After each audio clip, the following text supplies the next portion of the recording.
నమస్తే, నా పేరు మాధురి. వైజాగ్ లోకల్ న్యూస్ వార్తలకి స్వాగతం. వార్తల్లో ముందుగా ముఖ్యాంశాలు.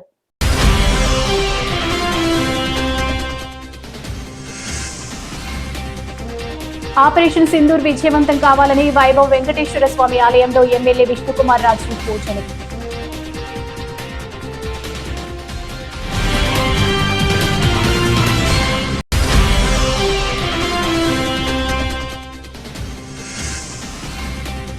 ఉపాధ్యాయుల బదిలీలు మాన్యువల్ పద్ధతిలోనే జరగాలి. జిల్లా బీఆర్టీయూ అధ్యక్షులు డి గోపీనాథ్ డిమాండ్.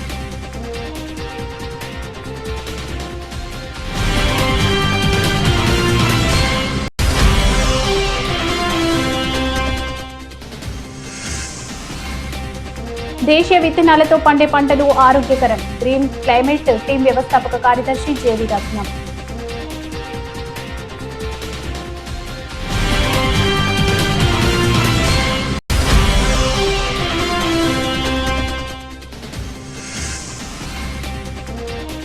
వైభవంగా అనంత పద్మనాభ స్వామి శిఖర ప్రతిష్ఠ. 5 కోట్లతో నిర్మించిన ఘాట్ రోడ్ ప్రారంభించిన గంట.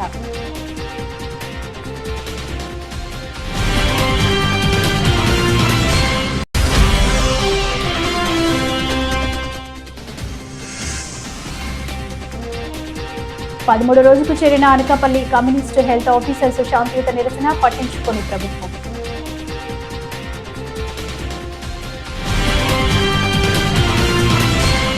ఇక వార్తల్లో ముందుగా, ఆపరేషన్ సింధూర్ విజయవంతం కావాలని, భారత సైనికులు ప్రజలు క్షేమంగా ఉండాలని విశాఖ ఎన్జీఓస్ కాలనీ శ్రీ వైభవ్ వెంకటేశ్వర స్వామి గుడి వద్ద కేంద్ర రాష్ట్ర ఆదేశాల మేరకు ప్రత్యేక పూజలు BJP floor leader MLA P Vishnukumar Raju నిర్వహించారు. ఈ సందర్భంగా ఆలయ ఈవో, ఆలయ ప్రధాన అర్చకులు ఆయనకు ఘన స్వాగతం పలికి దర్శనం అనంతరం ఎమ్మెల్యేకు తీర్థ ప్రసాదాలు అందజేశారు. అనంతరం ఎమ్మెల్యే విష్ణుకుమార్ రాజు మాట్లాడుతూ, అగ్రదేశాలు సైతం ఈరోజు ముష్కరులను అంతమొందించడంలో వాళ్ళు మనకి సహకారాలు అందిస్తున్నారని అన్నారు. ఈ కార్యక్రమంలో కూటమి నాయకులు, ఆలయ కమిటీ వారు పాల్గొన్నారు.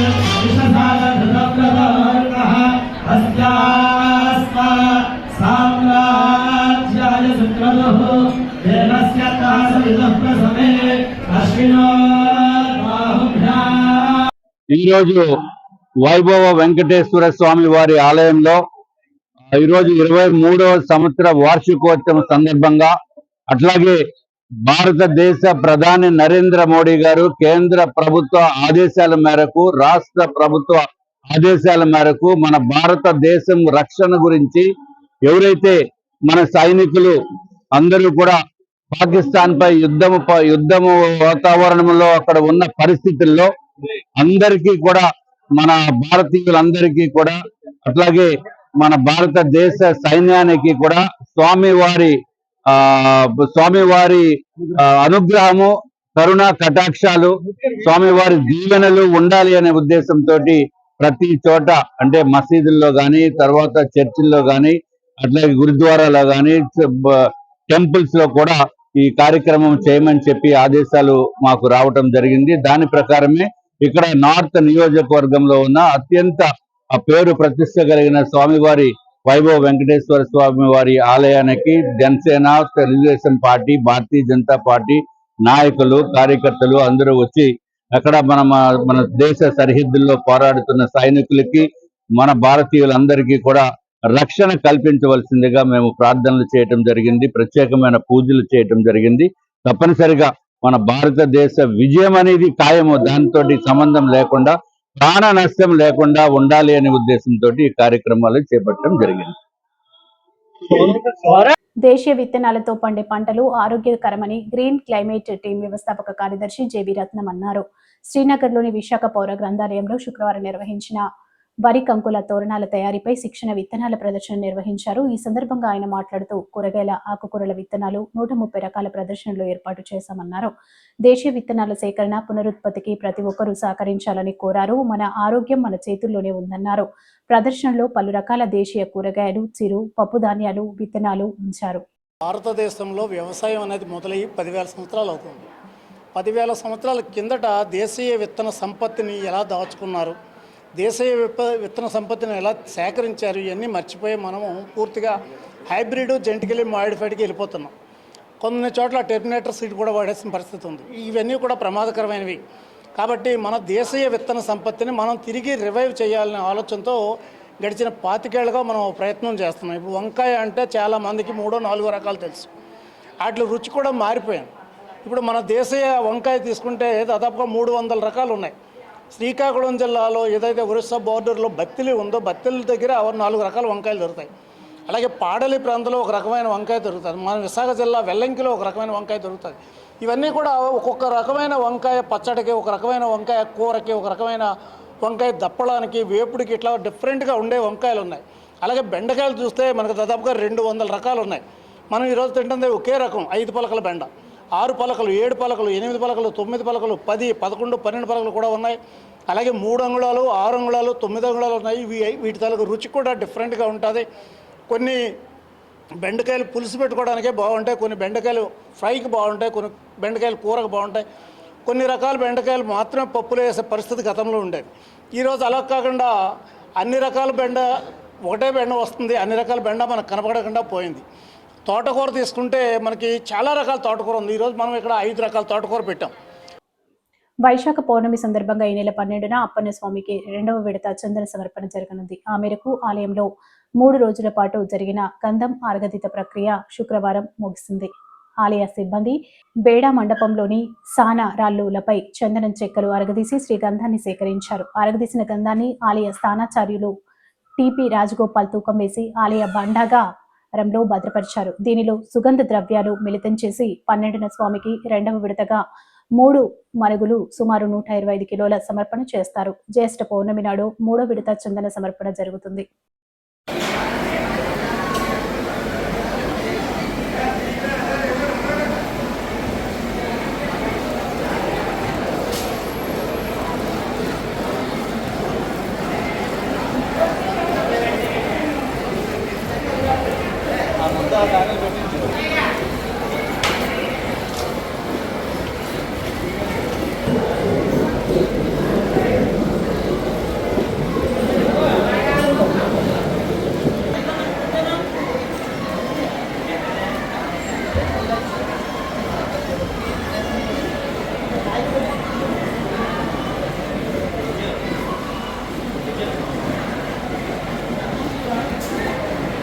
అనకాపల్లి జిల్లా పట్టణంలోని నెహ్రూ చౌక్ జంక్షన్ దగ్గర ఉన్న ఎస్బీఐ బ్యాంకు ఎదురుగా కమ్యూనిటీ హెల్త్ ఆఫీసర్స్ శాంతియుత నిరసన కొనసాగుతూనే ఉంది. నేటికి 13వ రోజుకు చేరుకుంది. అయినా ప్రభుత్వం వీరిని పట్టించుకోకుండా కాలయాపన చేస్తుంది. మాపై ప్రభుత్వం ఎందుకింత చిన్నచూపు చూస్తుందని కమ్యూనిటీ హెల్త్ ఆఫీసర్స్ ఆవేదన వ్యక్తం చేశారు. ఈ నేపథ్యంలో మీడియా ప్రతినిధులతో మాట్లాడుతూ గత 13 రోజులుగా శాంతియుతంగా నిరసన తెలియజేస్తున్న ప్రభుత్వం నుంచి మాకు ఎటువంటి స్పందన కూడా రాలేదని కమ్యూనిటీ హెల్త్ ఆఫీసర్స్ పేర్కొన్నారు.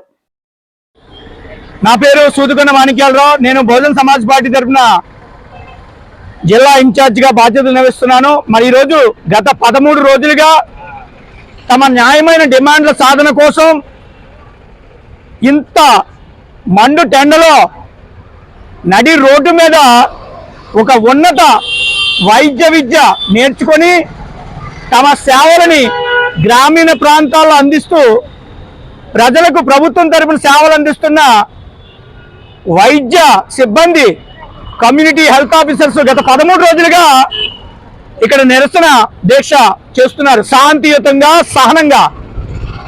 అయితే రోజులు గడుస్తున్నా సరే వారి డిమాండ్ల పట్ల ప్రభుత్వం సానుకూలంగా స్పందించకపోవడం అత్యంత ఆవేదన కలిగిస్తుంది. వారు ఎంతో చదువుకొని ఈ విద్యలో వారు ట్రైనింగ్ తీసుకొని ప్రభుత్వం చేత గుర్తింపు పొంది ప్రభుత్వమే కోరి పిలిచి వారికి ఉద్యోగాలు ఇచ్చింది. మరి అప్పుడు వారికి కనీస సదుపాయాలు కల్పించాలని, వారికి కనీస వేతనాలు ఇవ్వాలనే జ్ఞానం ప్రభుత్వానికి లేకపోవడం అత్యంత బాధాకరం. అందరికీ నమస్కారం. నా పేరు లలిత. నేను ఆయుష్మాన్ ఆరోగ్య మందిర్లోని వర్క్ చేస్తున్నాను అనకాపల్లి డిస్టిక్లోని. మేము 2017లోని ఎన్ఎంసీ బిల్ ప్రకారం ప్రతి విలేజ్లో ఒక డాక్టర్ ఉండాలని దీనిగా చేశారు. సో ఆ టైంలో డాక్టర్స్ తక్కువ ఉండడం వల్ల బీఎస్సీ నర్సింగ్ గ్రాడ్యుయేట్ అయిన వాళ్ళని ఒక ఎగ్జామ్ పెట్టి ఆ ఎగ్జామ్లో సెలెక్ట్ అయిన వాళ్ళకి మళ్ళీ 6 months ట్రైనింగ్ ఇచ్చి ఆ ట్రైనింగ్ ఇచ్చిన తర్వాత మళ్ళీ ఎగ్జామ్ పెట్టి దాంట్లో ఎవరైతే క్వాలిఫై అయ్యారో వాళ్ళందరినీ కూడా ప్రతి విలేజ్లో కూడా రూరల్ ఏరియాస్లో ట్రైబల్ ఏరియాస్లో మమ్మల్ని రిక్రూట్ చేయడం జరిగింది. అది కూడా మన టీడీపీ ప్రభుత్వం ఉన్న టైంలో రిక్రూట్ చేయడం జరిగింది. సో అప్పటి నుంచి చాలా ప్రాబ్లమ్స్ అని ఫేస్ చేస్తూనే వచ్చాము. బట్ గత ఒక 1.5 year నుంచి కూడా మాకు పిఎఫ్ అనేది ఆపేశారు. ఎందుకు ఆపేశారంటే దానికి రీజన్ చెప్పట్లేదు. అండ్ ఇంకోటి ఏంటంటే ఇన్సెంటివ్స్ అని మాకు 23,000 శాలరీ, 15,000 ఇన్సెంటివ్స్ అని మాకు ఈ జాబ్లో జాయిన్ అయినప్పుడే మాకు అపాయింట్మెంట్ లెటర్లోనే అది ఇవ్వడం జరిగింది. కానీ మాకు ఇప్పటి నుంచి ఏం చేస్తున్నారంటే 23,000 ఏదైతే పిఎఫ్ కట్ చేయకుండా 24,800 ఇస్తున్నారు. ఏదైతే ఇన్సెంటివ్ ఉందో అది అసలు ఇవ్వడమే లేదు. 1.5 year నుంచి ఇన్సెంటివ్ అనేది మేము తీసుకోలేదు. అండ్ ఇంకోటి ఏంటంటే దాంట్లో కూడా కట్ చేస్తున్నారు. ఎందుకు కట్ చేస్తున్నారంటే రీజన్ ఏం చెప్పట్లేదు. నా పేరు దివ్యజ్యోతి. నేను ఆయుష్మాన్ ఆరోగ్య మందిర్లో అనకాపల్లి డిస్ట్రిక్ట్లో వర్క్ చేస్తున్నానండి. మేము ఈ సన్మీకి రావడానికి గల కారణం ఏంటంటే మాకు పిఎఫ్ కట్ అయ్యేదండి. ఈపీఎఫ్ అది కట్ చేయడం ఆపేశారు. 1 year అవుతుంది. ఈపీఎఫ్ కట్ అవ్వట్లేదు. 23% హైక్ అనేది ఎన్హెచ్ఎంలో ఉన్న ప్రతి క్యాడర్కి ఇచ్చారు, ప్రతి ఒక్కరికి ఇచ్చారు. కానీ సిహెచ్ఎస్కి మాత్రమే వదిలేశారు. అది ఎందుకు అనేది మాకు అర్థం కావట్లేదు. ఎన్నోసార్లు మా లీడర్స్ అందరూ వెళ్ళి రిప్రజెంటేషన్ ఇచ్చారు సిఎఫ్డబ్ల్యూలో, అయినా సరే దానికి రిప్లై రాలేదు. ఈపీఎఫ్ ఎందుకు ఆగిపోయిందో చెప్పట్లేదు. 6 సంవత్సరాలు పూర్తయిన ప్రతి సిహెచ్ఓని రెగ్యులర్ చేయమని మేము డిమాండ్ చేస్తాం అనమాట. అది ఎన్హెచ్ఎం గైడ్లైన్స్ ప్రకారము 6 years కంప్లీట్ అయిన ప్రతి సిహెచ్ఓని రెగ్యులర్ చేయాలని ఉంది. ఆ గైడ్లైన్స్ ప్రకారమే అడుగుతున్నాం మేము. అంతకు మించి కోరికలేం కాదు కదా. 6 years కంప్లీట్ అయిన వాళ్ళని ఖచ్చితంగా రెగ్యులర్ చేయాలని మేము డిమాండ్ చేస్తున్నాము. హైక్ 23% హైక్ కోసం కూడా అడుగుతున్నాం మేము. ఇది మాకు ఖచ్చితంగా ఇవ్వాలి. 5% ఇంక్రిమెంట్ అనేది కూడా మాకు రావాలి అని చెప్పి మేము ఈ డిమాండ్స్ చేస్తున్నాం అనమాట. గవర్నమెంట్ ఎలా అయినా మా పట్ల కొంచెం దయించి ఇన్ని రోజుల నుంచి సమ్మె చేస్తాం, కనీసం గవర్నమెంట్ నుంచి ఎటువంటి రిప్లై కూడా రావట్లేదు. 13th డే ఈరోజు ఆల్మోస్ట్. అయినా సరే మాతో మాట్లాడడానికి ఎందుకు మరి గవర్నమెంట్ వెనకడుగేస్తుందో మాకు అర్థం కావట్లేదు. దయించి మాతో ఒక్కసారి మాట్లాడండి మా లీడర్స్తోని. మీరు మాతో మాట్లాడితేనే కదండి మా ప్రాబ్లమ్స్ ఏంటని మీకు తెలుస్తుంది. ఇంతమంది ఆడవాళ్ళం అందరము రోడ్డు ఎక్కి అడుగుతున్నామంటే మాకు ఏదో ప్రాబ్లం ఉండబట్టే కదా మేము అడుగుతున్నాము. రాష్ట్ర ప్రభుత్వం త్వరలో చేపట్టబోయే ఉపాధ్యాయుల బదిలీలను మాన్యువల్ పద్ధతిలోనే నిర్వహించాలని అనకాపల్లి జిల్లా పీఆర్టీయూ అధ్యక్షులు డి గోపీనాథ్ డిమాండ్ చేశారు. శుక్రవారం సాయంత్రం ఆయన సబ్బవరం విద్యా వనరులకు కేంద్రంలో మీడియాతో మాట్లాడారు.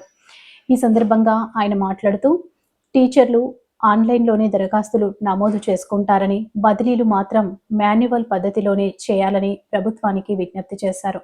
అంతేకాకుండా విశాఖ ఏజెన్సీకి బదిలీ చేసిన ఉపాధ్యాయులను మైదాన ప్రాంతాలకు తిరిగి బదిలీ చేయాలని ఆయన విద్యాశాఖ మంత్రిని డిమాండ్ చేశారు.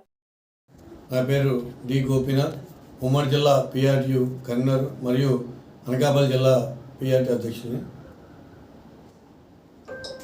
ముందుగా మరి చాలా కాలం తర్వాత ప్రభుత్వం డిఎస్సి నియామకాలు చేపట్టడం, అదేవిధంగా మరి పదోన్నతులు బదిలీలు చేపట్టడానికి ప్రత్యేకంగా ప్రభుత్వానికి ముఖ్యమంత్రి గారికి ప్రత్యేకంగా ధన్యవాదాలు తెలియజేస్తూ, మరి రాబోయే ఏవైతే ప్రభుత్వం బదిలీలు చేపడుతుందో ఆ బదిలీలన్నీ కూడా మాన్యువల్ పద్ధతిలో జరపాలని చెప్పి మేము పీఆర్టీ పక్షాన డిమాండ్ చేస్తున్నాం. ఎందుకంటే ఈరోజు మరి ఏటీఎస్ కంపల్సరీ బదిలీ అయిన ఎస్జిటీలు తీసుకుంటే వాళ్ళు సుమారు 2,000 పైగా ఖాళీలని ఆన్లైన్లో ఆప్షన్స్ పెట్టాల్సి వస్తుంది. దానివల్ల చాలా సమయం పడుతుంది. అదేవిధంగా ఉపాధ్యాయులు కూడా చాలా కన్ఫ్యూజన్లో అవుతున్నారు. కాబట్టి మరి మేము ప్రభుత్వాన్ని కోరేది ఒకటే, తప్పనిసరిగా మరి అప్లికేషన్ అయితే ఆన్లైన్లో సబ్మిట్ చేయడం జరుగుతుంది, కానీ కౌన్సిలింగ్ మాత్రం మాన్యువల్ పద్ధతిలో చేయాలని చెప్పేసి పీఆర్టీ పక్షం మేము డిమాండ్ చేస్తున్నాం. ఈరోజు చాలా ఏజ్డ్ పర్సన్స్, చాలా మహిళా సోదరిమణులు అందరూ కూడా ఏజెంట్ ప్రాంతానికి వెళ్ళిపోయారు.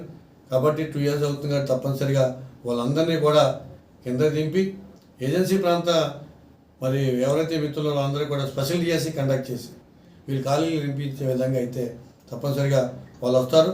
అంతకుముందే డిఎస్సి కూడా ఈ డిఎస్సితో పాటు స్పెషల్ డిఎస్సి కూడా నింపినైతే వాళ్ళకి కూడా గిరిజన ప్రాంత మిత్రులు కూడా మేలు జరుగుతుంది. కాబట్టి ఆ స్పెషల్ డిఎస్సి కండక్ట్ చేసి ఎవరైతే మైదాన ప్రాంతం నుంచి వెళ్ళారో వాళ్ళందరూ కూడా ఇమ్మీడియట్గా మైదాన ప్రాంతానికి బదిలీ చేయవలసిందిగా మేము ప్రభుత్వాన్ని కోరుతున్నాం. సెంచూరియన్ విశ్వవిద్యాలయంలో కలిసి స్వస్థ ఇన్స్టిట్యూట్లో కాస్మెటాలజీ న్యూట్రిషన్లో పీజీ డిప్లొమా కోర్సులు ప్రారంభమయ్యాయని విద్యార్థులు చేసుకోవాలని Swastha institute of allied sciences managing director Raju తెలియజేశారు. శనివారం విజేఎఫ్ ప్రెస్ క్లబ్లో నిర్వహించిన విలేకరుల సమావేశంలో ఆయన వివరాలు వెల్లడించారు. మనం post graduation diploma courses for doctors అన్నమాట. దీన్ని and cosmetology courses in post graduation diploma cosmetology course, వీటిని మనం ఈ ఇయర్ నుంచి సెంచూరియన్ యూనివర్సిటీతో ఇంప్లిమెంట్ చేస్తున్నాం. సర్వీస్ ప్రొవైడర్స్ గా మనం సెంచూరియన్ యూనివర్సిటీతో కొలాబరేట్ అయి ఉన్నాం అన్నమాట. ఈ ఇన్స్టిట్యూట్ కోర్సెస్ యొక్క ఇన్స్టిట్యూట్ ఉంది అండ్ అదేవిధంగా సెంటర్ ఫర్ అడ్వాన్స్డ్ రీసెర్చ్, ఈ హెల్త్ కేర్ రిలేటెడ్ డయాగ్నోస్టిక్స్ మేము ఆల్రెడీ 6 ప్రాజెక్ట్స్ సార్ చెప్పినట్టుగా brain tumour detection device and next health score graph, next అదేవిధంగా బ్లాక్ చైన్ టెక్నాలజీస్, ఈ 3 ఫినిష్ చేసేసాం. ఆన్ గోయింగ్ ప్రాజెక్ట్స్ అనేవి 3 ఉన్నాయి, ఇప్పుడు ప్రాసెసింగ్ అవుతూ ఉన్నాయి. Digital care, online consultations and online diagnostics. So ప్రతి ఒక్కరికి కూడా బేసిక్ హెల్త్ కేర్ ఏంటి అన్నది మేము ప్రజల్లోకి అవగాహన తీసుకెళ్ళి వాటితో అసలు వాళ్ళ హెల్త్ అనేది ఎలా ఉంది అనేది రెగ్యులర్ గా చెక్ చేసి ఈజీగా యాక్సెసిబుల్ అయ్యేలాగా చేస్తున్నాం అన్నమాట. నా పేరు రాజీవ్, నాకు 12 years ఎక్స్పీరియన్స్ ఉంది. టెక్నికల్ ఫీల్డ్లోని సాఫ్ట్వేర్ బ్యాక్గ్రౌండ్ ఉండేది. నాకు different multinational MNC companies work చేసేవాడిని.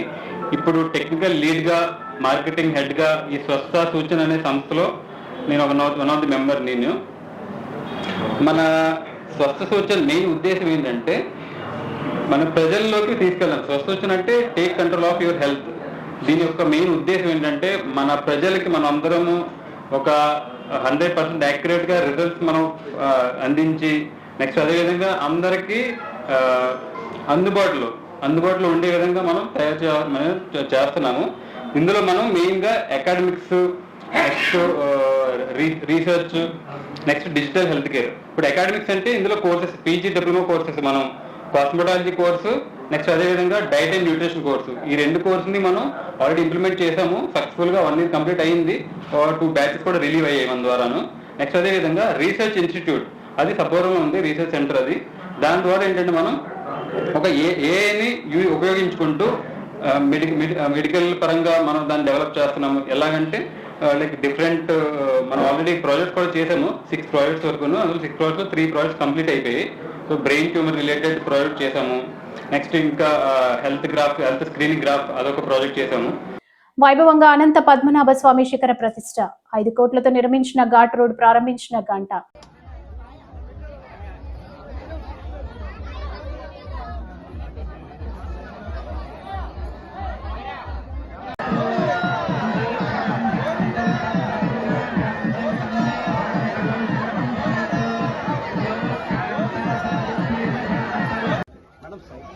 నిదానంగా స్వామివారిని దర్శించుకున్న తర్వాత అన్న సంతర్పణ కార్యక్రమం ఉంది కాబట్టి అన్న ప్రసాదాన్ని స్వీకరించి వెళ్ళవలసిందిగా ఎక్కువ సంఖ్య తరఫున కోరుతున్నాం.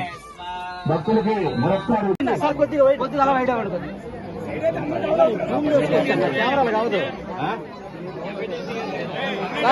చూడండి చైతీరా సార్ ఒకసారి సార్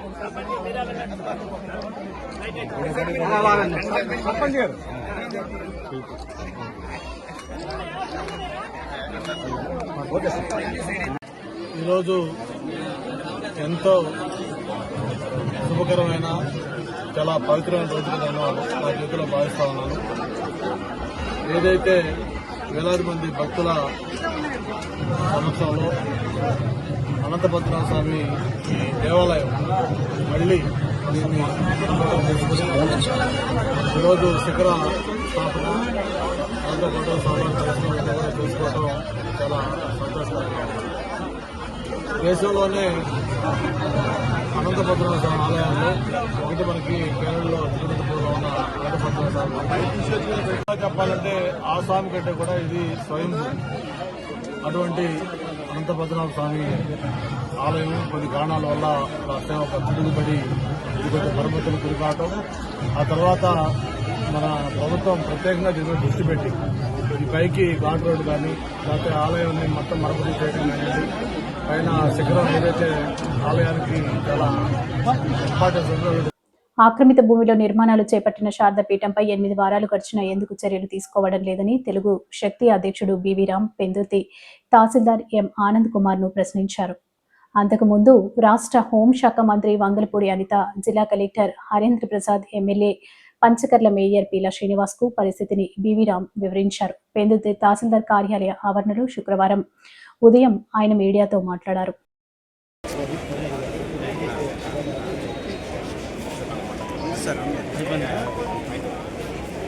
నమస్కారాలు. నేడు పెందుర్తి పర్యటనలో రాష్ట్ర హోంశాఖ మంత్రి వంగలపూడి అనిత గారిని, అలాగే పెందుర్తి శాసనసభ్యులు పంచకర్ల రమేష్ బాబు గారిని, అలాగే జిల్లా కలెక్టర్ హరేంద్ర ప్రసాద్ గారిని, అలాగే పెందుర్తి తహసీల్దార్ ఆనంద్ కట్టడం జరిగింది. మేము ఒకటే కోరుతున్నాం, తెలుగు శక్తి గత సంవత్సరం అక్టోబర్లో కలెక్టర్ గారికి ఒక రిఫరెన్స్ ఇచ్చాం. ఏమనగా శారదాపీఠం భూమి కబ్జా చేశారని చెప్పి ఆరోపణ చేస్తూ ఇచ్చాం. అది నేటి వరకు కూడా ఎటువంటి సమస్య పరిష్కారం కాలేదు. ఆల్రెడీ గతంలో తహసీల్దార్ గారు కూడా భూమి కబ్జా గురైందని చెప్పి ఆయన స్వయంగా స్టేట్మెంట్ ఇచ్చారు. మరి అలాంటప్పుడు ఈ రోజు ఎందుకు మేనిమేషాలు లెక్క పెడుతున్నారని చెప్పి మేము ప్రభుత్వం సూటిగా ప్రశ్నిస్తున్నాం.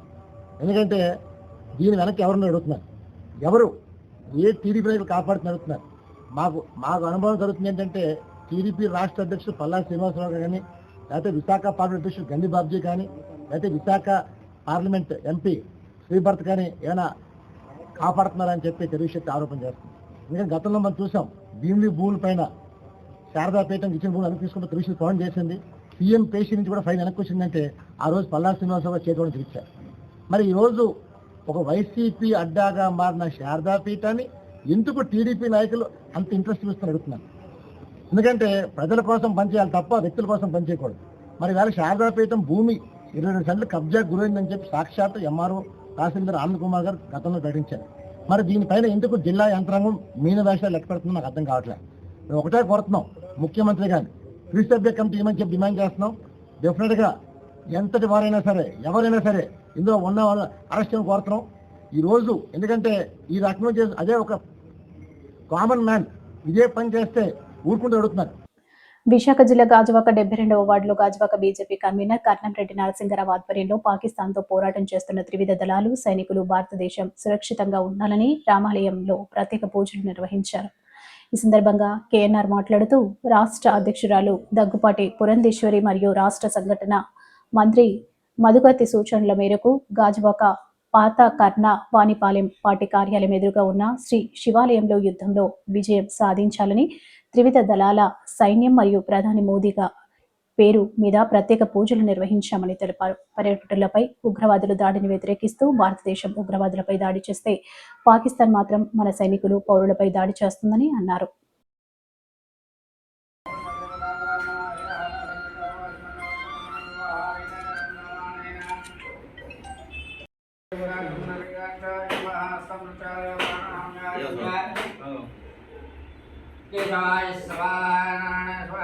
అందరూ కూడా మన విజయం సాధించాలని కోరుకుంటూ నిరంతరం మరి వాళ్ళు నిద్రలేని రాత్రులు ఎన్నో గడుపుతూ మనమంతా బాగుండాలన్న ఉద్దేశంతో వారు అక్కడ పాకిస్తాన్తో సరిహద్దుల్లో ఎంతోమంది మరి వాళ్ళ ప్రాణాలు తెగించి యుద్ధం చేస్తున్నారు. అందులో విజయం సాధించాలని ఎవరైతే భారతదేశ సరిహద్దుల్లో ప్రజలు కూడా చూస్తున్నాం, ప్రజలపైన కూడా సామాన్య పౌరులపైన కూడా పాకిస్తాన్ ఉగ్రవాద సంస్థలు మరి వాళ్ళు డ్రోన్ల ద్వారా బాంబులు వేస్తున్నారు, మిసైల్స్ వేస్తున్నారు. దాని ద్వారా ఇప్పటికే 17 మందికి పైగా భారతీయులు సామాన్య పౌరులు కూడా చనిపోయారు. వారు పాకిస్తాన్లో, అదేవిధంగా పాకిస్తాన్ ఆక్రమిత కాశ్మీర్లో మన భారతదేశం తరపు నుంచి ఏదైతే ఉగ్రవాద సంస్థలు ఉన్నాయో 9 ప్రముఖ ఉగ్రవాద సంస్థలను మనం నేలమట్టం చేయడం జరిగింది. అక్కడ పౌరులకు కానీ సైనికుల మీద కానీ మనం ఎటువంటి దాడి చేయలేదు. భారతదేశం శాంతిని కోరుకునే దేశం, సహనంతో ఉండే దేశం. ముందుగా పహల్గామ్లో వాళ్ళ ఉగ్రవాదులు వచ్చి మతం అడిగి హిందూ అని తెలిసిన తర్వాత అత్యంత కిరాతకంగా 25 మంది భారతీయుల్ని, ఒక విదేశీయుడిని కాల్చి చంపేశారు పాయింట్ బ్లాక్లో కనిపెట్టి. దానికి ప్రతీకార చర్యగా మనం ఉగ్రవాద సంస్థలు మాత్రమే టార్గెట్గా చేసుకొని మనం దాడులు చేస్తుంటే దానికి ప్రపంచం అంతా కూడా మనకి సపోర్ట్గా ఉంటుంది. ఉగ్రవాదులకు పుట్టినిల్లు పాకిస్తాన్ని అందరూ కూడా వేలెత్తి చూపిస్తున్నారు. ఇప్పటికైనా సరే వాళ్ళ వక్ర బుద్ధి మానుకోవాలి. వాళ్ళు వెంటనే క్షమాపణ చెప్పి వాళ్ళు విరమించుకోవాలి. ఈ యొక్క యుద్ధం ప్రకటించకుండానే వాళ్ళు దాడులు చేస్తున్నారు. మరి గతంలోనూ కూడా పాకిస్తాన్ భారత్కి యుద్ధం జరిగినప్పుడు ప్రతిసారి కూడా పాకిస్తాన్ ఓడిపోతూనే ఉంది. ఎందుకంటే ధర్మం న్యాయం మన వైపు ఉంది. జానపద కళల్లో భాగమైన నాటకాలు, ఏకపాత్ర అభినయాలు మనుషుల్లో జ్ఞాపక శక్తిని, జ్ఞానాన్ని పెంచుతాయని లీడర్ దినపత్రిక అధినేత, తెలుగు అకాడమీ చైర్మన్ వి రమణమూర్తి స్పష్టం చేశారు. అనకాపల్లి జిల్లా సబ్బవరం మండలం ఆరిపాక పంచాయతీ శివారు చిన్న యాతపాలెంలో స్వర్గీయ శరగడం అప్పయ్యమ్మ ఆదినారాయణ మెమోరియల్ పద్మ నాయక ఏకపాత్రాభినయం పోటీలను జ్యోతి ప్రజ్వలన చేసి రమణమూర్తి ప్రారంభించారు. ఈ సందర్భంగా ఆయన మాట్లాడుతూ, ఇప్పటికే నాటకాలకు ప్రాణం పోస్తున్న భాగం వెంకట అప్పలనాయుడు కుటుంబం 90 ఏళ్ల వయసులో కూడా 3 తరాల వారు ప్రదర్శనలో పాల్గొంటారని, వారి మనవరాలు 4 ఏళ్ల చిన్నారి భక్త ప్రహ్లాద నాటకంలో ప్రహ్లాదుని పాత్రలో పేజీల కొద్ది డైలాగ్స్ చెబుతూ తన ఆహారాన్ని ప్రదర్శించి ప్రశంసలు పొందుతుందని అన్నారు.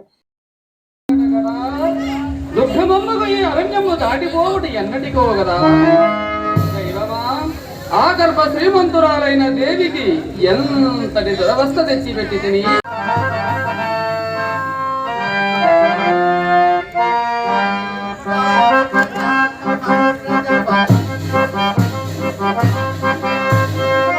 తల్లి గారి పేరు మీద ఒక 6గురికి ఏం చేస్తారంటే, ఎవరైతే తల్లిని బాగా చూసుకొని ఆవిడకి చాకరీ చేసి ఆవిడ ఆళ్ళ పాలా చూస్తారో అటువంటి వాళ్ళందరికీ కూడా ప్రతి సంవత్సరం ఆయన అవార్డు ఇస్తారు. అంతేకాకుండా వాళ్ళ సొంతూరు నెల్లూరులోని అల్లూరి వెళ్ళి అక్కడ విద్యార్థులకు అందరికీ కూడా ఇట్లాగే స్కాలర్షిప్స్ అందిస్తారు. చాలా నాకు రెలవెంట్గా ఉంది ఈ సభలో ఇటువంటి కార్యక్రమాన్ని సత్యనారాయణ గారు చేయడం, ఆ కార్యక్రమానికి మస్తాన్ రెడ్డి గారు రావడం నిజంగా నాకు. తర్వాత మనం ఎట్లా దాన్ని ప్రదర్శించే మనకి అవకాశం కూడా రావాలి. ఆ అవకాశాన్ని మన శరణు సత్యనారాయణ గారు కల్పిస్తున్నారంటే నిజంగా వారికి శిరస్సు వంచి నమస్కారం చేయాల్సిన అవసరం ఉంది. ఈ కార్యక్రమాలు ఏదో నాటకం కదా, ఇది కదా అని మనకి తక్కువగా అనిపించవచ్చు. కానీ ఇవాళ ప్రపంచంలో నాటకానికి ఉన్న విలువ ఎక్కడ లేదు. మీరు పక్కన ఉన్న కర్ణాటక రాష్ట్రం వెళ్తే 6వ తరగతి పిల్లల నుంచి కూడా క్లాసులో ఒక పీరియడ్ నాటకం కోసం ఉంటుంది. మీరు కావాలంటే చూడండి, జీ తెలుగు అని ఒక ఛానల్లో నాటకాలు వస్తాయి. ఆ నాటకంలో చిన్న చిన్న పిల్లలు ఎంత అద్భుతంగా నటిస్తున్నారంటే దానికి కారణం అక్కడ పిల్లలకి 6వ తరగతి నుంచే మంచి నాటకం మీద అవగాహన కల్పిస్తారు. నాటకం వల్ల ఏమవుతుంది, పిల్లల్లో చాలా మంచి జ్ఞాపకశక్తి పెరుగుతుంది. ఎప్పుడైతే నాటకాల్లో పిల్లలు ఉన్నారో వాళ్ళకి స్కూల్లో కూడా ఫస్ట్ వస్తుంది. ఎందుకంటే డైలాగ్ మర్చిపోరు, డైలాగ్ మైండ్లో ఉంటుంది. అట్లాగే పాఠాన్ని కూడా గుర్తుపెట్టుకుని దాన్ని ఎప్పుడు కావాలంటే అప్పుడు చెప్పే విధంగా వాళ్ళు తయారవుతారు. అటువంటి ఈ వార్తలు ఇంతటితో సమాప్తం. తిరిగి మరో తాజా బులెటిన్లో కలుసుకుందాం. అంతవరకు సెలవు. నమస్కారం.